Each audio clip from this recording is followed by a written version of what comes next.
A gente vê a internet das coisas como a próxima grande onda de evolução tecnológica nessa indústria de tecnologia e informação e comunicação que nós trabalhamos, né? Ou seja, uma grande oportunidade para um país como o Brasil novamente tentar se inserir numa cadeia de valor global e dar um salto em termos de participação nessa indústria da tecnologia.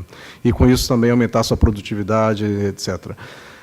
O PC, né, se a gente for lá atrás, a gente vê o computador, tomava um andar inteiro, depois veio para a nossa mesa de trabalho, depois virou um notebook, depois veio para o bolso, agora ele está entrando em todo o meio ambiente que a gente está. Então, o mundo está se digitalizando de várias formas, e uma delas é com as coisas sendo digitalizadas, né? Então, a Internet of Things, ou Internet das Coisas, é essa nova grande onda, e talvez a mais revolucionária de todas, com um crescimento exponencial e uma oportunidade de realmente mudar bastante as cadeias de valor, uma proposta de modelo de negócio. Não é só uma questão tecnológica, ela vai muito além disso, vai em questões sociais, políticas, econômicas, etc. Então, hoje eu não vou tentar só dar um apanhado do que a Intel tem feito ou procura fazer em relação a essa oportunidade.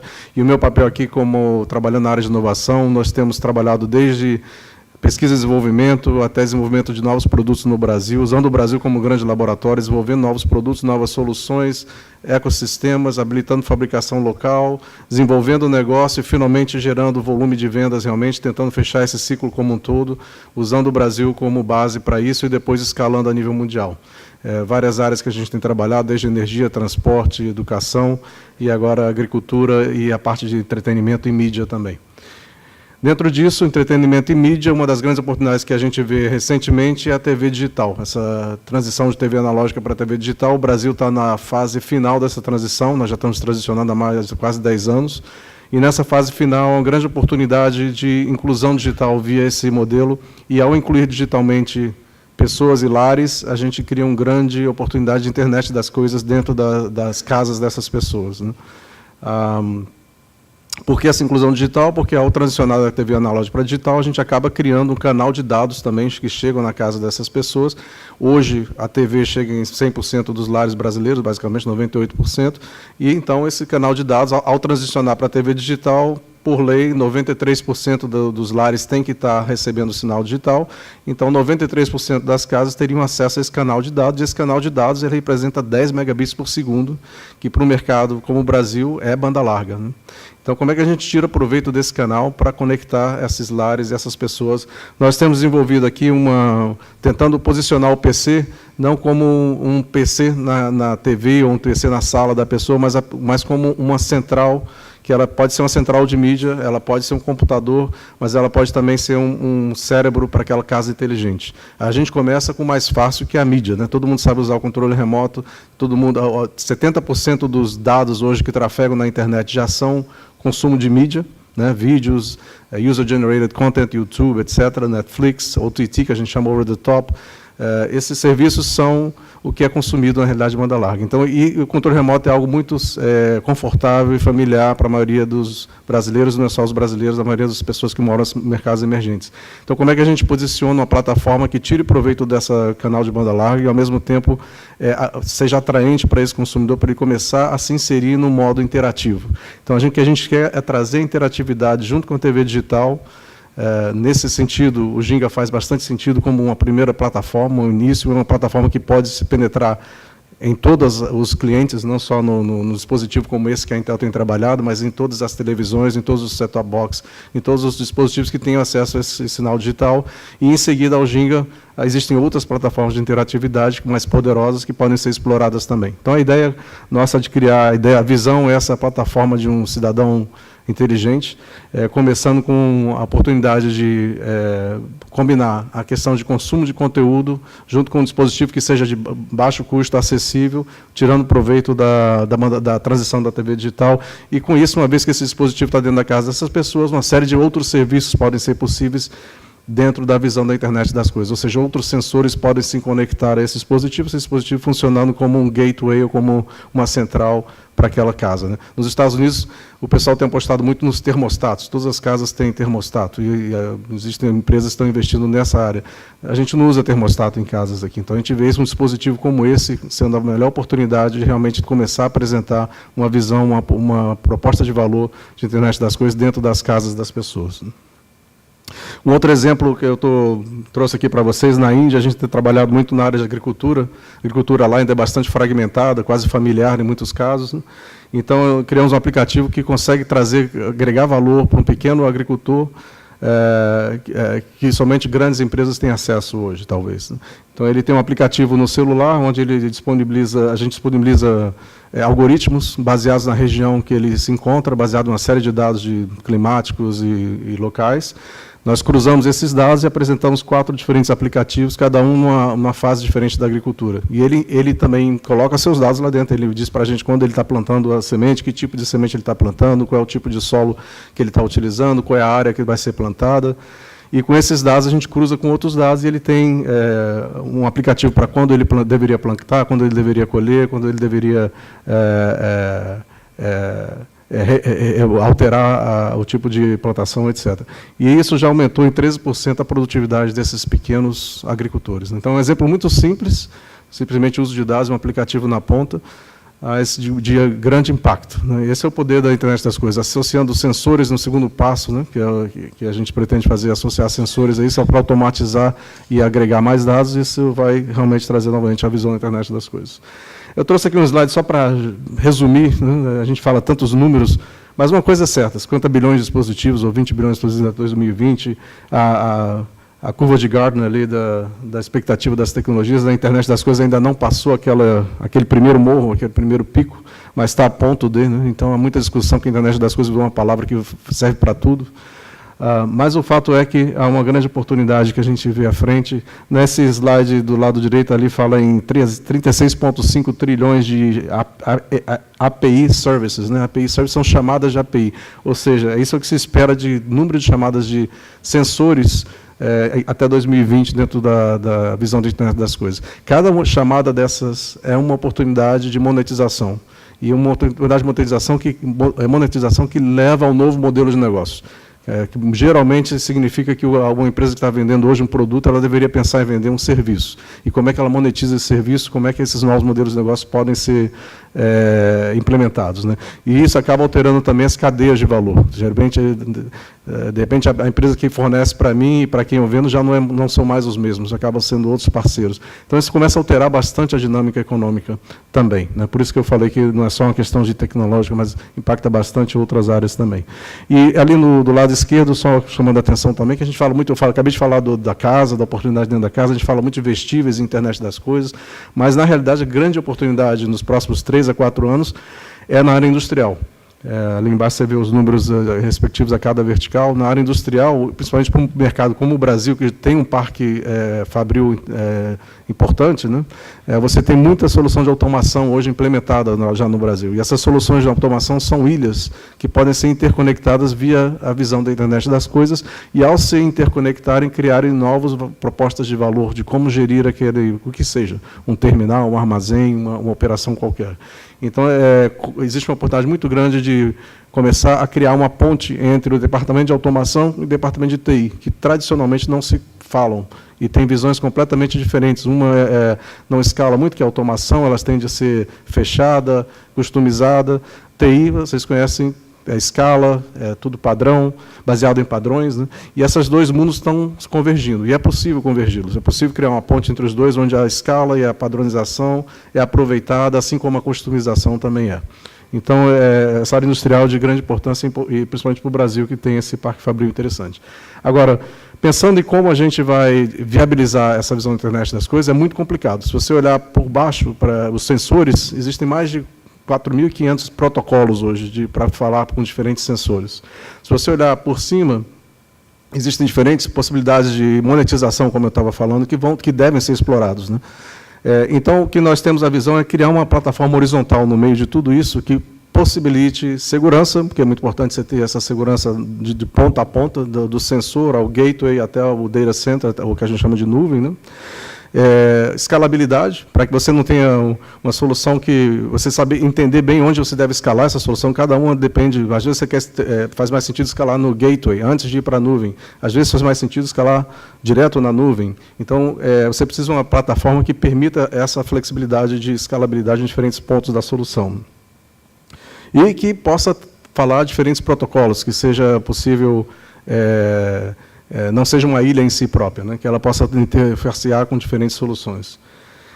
Dentro disso, um exemplo aqui que eu trouxe também da agricultura, a gente está trabalhando no Brasil, dentro desse setor bastante, e tentando criar uma plataforma desse tipo que fala com diferentes, no Connected Edge, ali no lado direito do slide, diferentes tratores, sensores, etc. Ele entra nessa plataforma horizontal, que vai transformar esses dados em realmente inteligência, né? E, em cima disso, ele vai criar uma possibilidade de diferentes atores se associarem a essa solução. Porque uma coisa é fazer para um fazendeiro ou uma empresa, outra coisa é criar uma solução que possa ter dados federados, onde eu fico confortável o suficiente de prover meus dados para essa solução, porque ela vai me agregar mais valor, seja como for, seja me dizendo melhor quando eu deveria colher ou quando eu deveria plantar. Mas essa minha proposta de valor ela vai ser muito maior se eu tiver os dados não somente os meus, mas do meu vizinho, de outros fazendeiros de outros lugares do Brasil.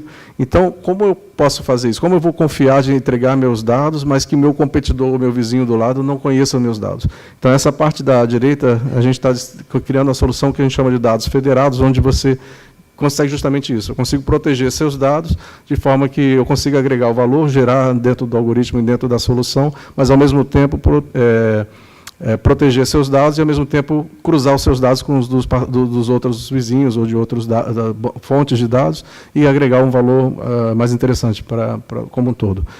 Isso é uma espécie de começa a lidar com uma questão muito importante, que é a questão da privacidade dos dados.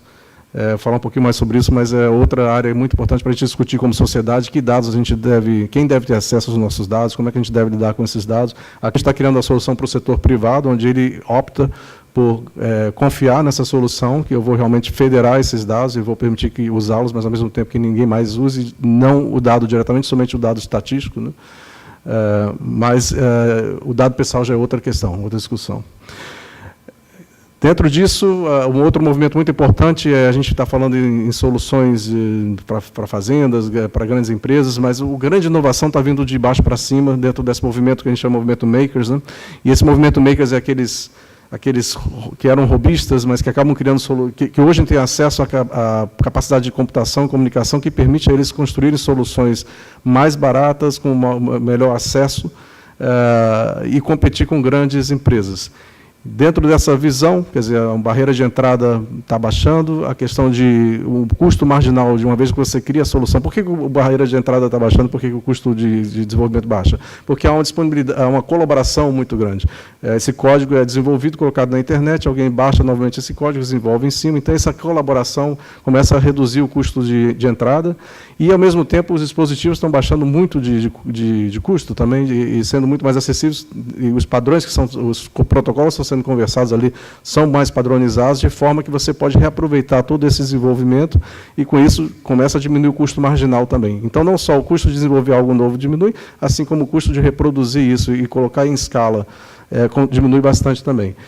Isso é o que a gente está tentando suportar através de plataformas da Intel, quer dizer, o Galileu, que é um padrão já da indústria, a gente que é o Arduino, né, baseado no Arduino, padrão da indústria. O Galileu vem com a versão Intel desse padrão, e aí a gente criou diferentes dispositivos, quer dizer, o Arduino ele é grande, mas você pode desenvolver ali. Você tem um outro dispositivo menor já, do tamanho de uma memória, um cartão SD, e você tem aquele pequenininho que o nosso CEO lá, o BK, está na mão dele, que é o tamanho de um botão, né? Então, o mesmo software que você desenvolve numa plataforma grande, numa placa grande, você consegue jogar nesse pequeno dispositivo e ele vai performar exatamente o que você desenvolveu.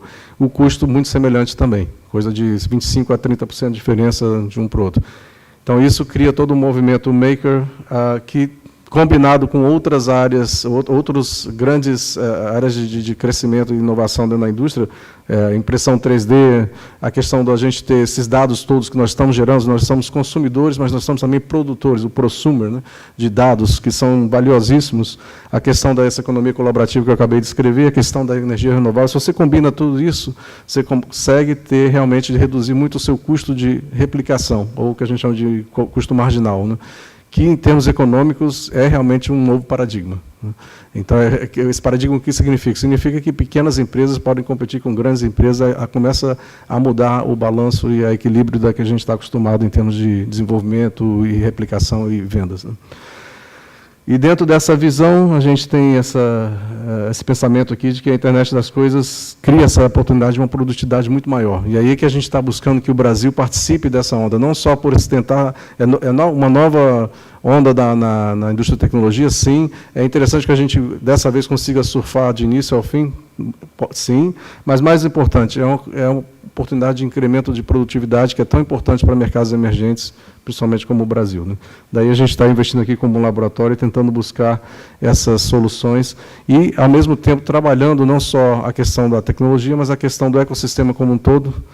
O setor público também tentando colaborar para a gente criar uma visão do que seria essa política de internet das coisas para o Brasil, de como esse ecossistema deveria estar sendo constituído, porque, na realidade, a gente está falando de um novo paradigma econômico, a gente não está falando somente de uma nova tecnologia, um novo modelo de negócio, né? Dentro dessa visão, a gente vê 5 áreas muito importantes, inicialmente, para a gente endereçar: a questão da conectividade e interoperabilidade, que a gente já conversou, os protocolos todos que são conversados, como é que a gente lida com tudo isso. A questão da padronização, de visibilidade de dados, como é que eu lidero, onde é que eu vejo o dado, como é que eu lido com o dado de uma forma padronizada, para que toda a indústria possa colaborar. A questão do legado, que a gente falou da automação, importantíssima essa integração.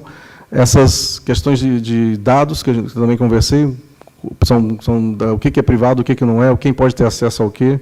E a questão realmente de criar uma visão macro de como um país pode se inserir. A gente sabe que os mercados emergentes alguns deles já estão há algum tempo nisso. A Alemanha, por exemplo, China, os Estados Unidos caminhando um pouco mais com o setor privado, mas todos eles têm uma visão de onde eles querem chegar daqui a 5 anos com a internet das coisas. É importantíssimo que o Brasil tenha também. A Intel participa de 2 consórcios, alguns outros, mas 2 muito importantes, que são esses 2 aqui. Um está mais focado no Industrial Internet Consortium, mais focado na questão do hardware mesmo, dos protocolos falados entre os sensores, e a outra, a Open Internet Consortium, é a questão mais da conectividade, descoberta desses dispositivos e como os dados são compartilhados. Mas existem outros, existem vários, e é importante que a indústria comece cada vez a colaborar mais e possa se ter uma visão de padronização, como a gente tem hoje no celular, com Wi-Fi, com USB, com Bluetooth. A gente quer chegar nessa visão com a internet das coisas, ainda está muito longe, mas vai chegar lá. Está aqui a ERC também, o BNDES lançou uma proposta de estudo para propor uma política pública de internet das coisas no Brasil. Parabenizo o BNDES e o governo por estar pensando dessa forma desde já, tentando criar para o Brasil o que seria um plano nessa área, macro, né?